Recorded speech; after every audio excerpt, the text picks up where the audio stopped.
हमारा मन इस दुनिया का सबसे पावरफुल हथियार है, लेकिन हम इसे ठीक तरीके से इसका उपयोग नहीं कर पाते।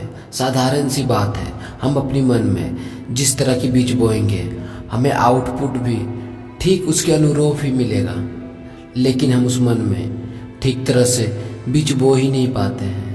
अगर आपके मन में भी हमेशा नकारात्मक सोच, बुरे और अश्लील विचार आते रहते हैं और आप इस तरह सोचते रहते हैं जिसे आपको नहीं सोचना चाहिए, तो भगवान बुद्ध से समझिए कि कैसे आप इसे बिल्कुल समाप्त कर सकते हैं। एक बार भगवान बुद्ध एक प्रवचन सभा में प्रवचन दे रहे थे।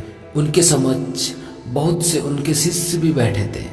इस बीच कुछ नए शिष्य भी थे जो किसी लोभ लालच में आकर बिच्छू बने, लेकिन वह बिच्छ शारीरिक रूप से सभा में बैठे तो थे, लेकिन उसका मन उस सभा में नहीं था। उनका मन बहुत ज़्यादा दूसरे स्थितियों में रस ले रहा था। उनका मन अभी भी बहुत ज़्यादा शक्तिशाली था। और ये कोई नई बात नहीं है। मनुष्य का मन अक्सर ऐसी गलतियाँ करता रहता है। मन उस चीज़ में हमेशा आनंद देखता है, तलाश करता है। और इस तरह वो बौद्ध भिक्षु बुद्ध के समक्ष बैठे भी थे और नहीं भी। यहाँ एक समझने वाली बात यह है कि मन इतना भी शक्तिशाली हो सकता है जो बुद्ध जैसे महान शख्स बैठने पर भी उसे अनदेखा करते हैं। लेकिन भगवान बुद्ध की उपस्थिति भी इतनी कमज़ोर नहीं है कि बुद्ध के समक्ष बैठे लोगों के मन को चोट ना पहुंचा सके। बुद्ध की बातों में इतनी जादू थी कि बुरे से बुरे लोग भी, चाहे कितने भी भटका मन क्यों ना हो, सभी शांत हो जाते थे। भगवान बुद्ध के शब्द एक बार किसी के कान में चल जाता तो उसका रूपांतरण निश्चिंत है। सभा में बैठे उन नए नए भिक्षुओं का मन प्रयास तो करता कि उन्हें बुद्ध की उपस्थिति से वंचित रखा जा सके, परंतु बुद्ध की उपस्थिति ऐसा होने नहीं देता। गौतम बुद्ध बोलते बोलते अचानक चुप हो जाते हैं और ये सबके मन का स्ट्राइक करते हैं कि बुद्ध बोलते बोलते अचानक क्यों चुप हो गए हैं। सभी लोगों का मन दूसरे जगह से हटकर बुद्ध के मौन होने पर केंद्रित हो जाता है। फिर बुद्ध मुस्कुराते हैं और बोलते हैं, मेरे प्रिय भिक्षुओं, ये हमारा जीवन बहुत कीमती है। इसकी कीमत हमें तभी समझ में आती है जब ये हमारे पास कम समय के लिए बचता है। इसलिए तुम्हारे मन में जो भी प्रश्न है, चाहे जैसे भी प्रश्न हो, अभी पूछ लो। क्या पता कल ये पूछने का मौका ना मिले। उसी वक्त एक नई बौद्ध भिक्षु खड़ा होकर उनसे पूछता है कि है तथागत, मेरे मन में एक प्रश्न है, लेकिन मुझे समझ में नहीं आ रहा है कि मैं आपसे कैसे पूछूं। भगवान बुद्ध बोले, तुम्हारे मन में जो भी प्रश्न है, चाहे जैसा भी प्रश्न है, निश्चित ही पूछो। भिक्षु कहते हैं, हे बुद्ध, मैं सोचता था कि भिक्षु बनने के बाद मेरे मन में सभी बुरे और अश्लील विचार खत्म हो जाएंगे, परंतु ऐसा नहीं हुआ। मेरे मन में अभी भी बुरे विचार आते हैं। जितने भी अश्लील विचार हैं, जितने भी काम, मोह है, उसमें अभी भी मेरा मन उलझा हुआ है। मेरा मन बार बार अश्लील की तरह जाता है। फिर भगवान बुद्ध बोले, यदि तुम्हारा मन अभी भी अश्लीलताओं में भटक रहा है और तुम्हें यह लगता है यह सब कुछ सही है, तो मैं तुम्हें नहीं रोकूंगा, क्योंकि मेरा उद्देश्य तुम्हें बांधना नहीं, मुक्त करना है।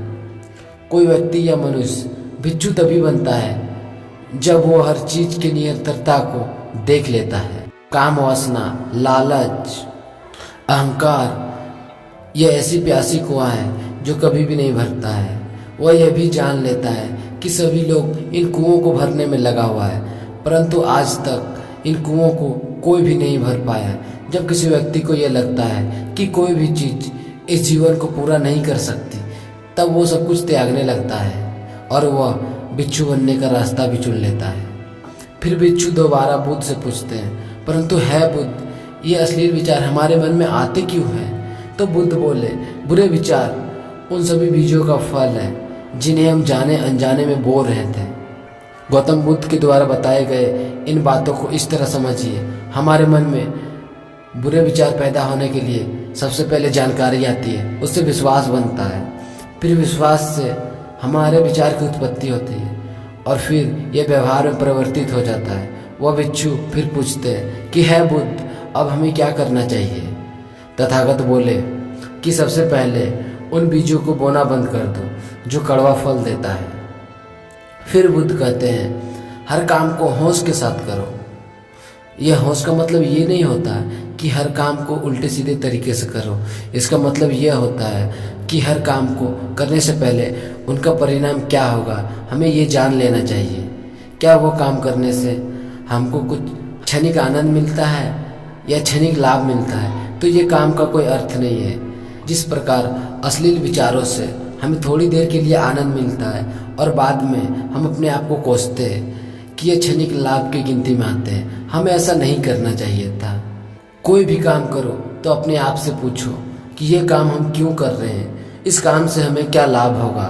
क्योंकि हम अपने जीवन में बहुत से ऐसे काम जाने अनजाने में करते हैं जिसका कोई अर्थ नहीं निकलता है। बुद्ध कहते हैं हर चीज़ को सम्मिलित रखो, चाहे वो सुनना हो या भूलना हो या देखना हो, क्योंकि ये हमारे 5 इंद्रियां मन के द्वार है। इसी इंद्रियों से हमारे मन को भोजन मिलता है। जितना ज़्यादा और गलत तरीके से हम इसे भोजन देंगे हमारा मन उतना ही शक्तिशाली हो जाएगा। इसीलिए जितना भोजन ज़रूरत है उतना ही इस मन को देना चाहिए। और इस तरह वह भिक्षु बुद्ध की बातों से संतुष्ट हो गया। बुद्ध की बातों से वह भिक्षु अपने जीवन को देखने का नज़रिया बदलता रहा और वो अपने जीवन में बहुत आगे बढ़ता है। दोस्तों, तो इस कहानी से आपको कुछ सीख मिला तो इस चैनल को ज़रूर से ज़रूर सब्सक्राइब कीजिएगा।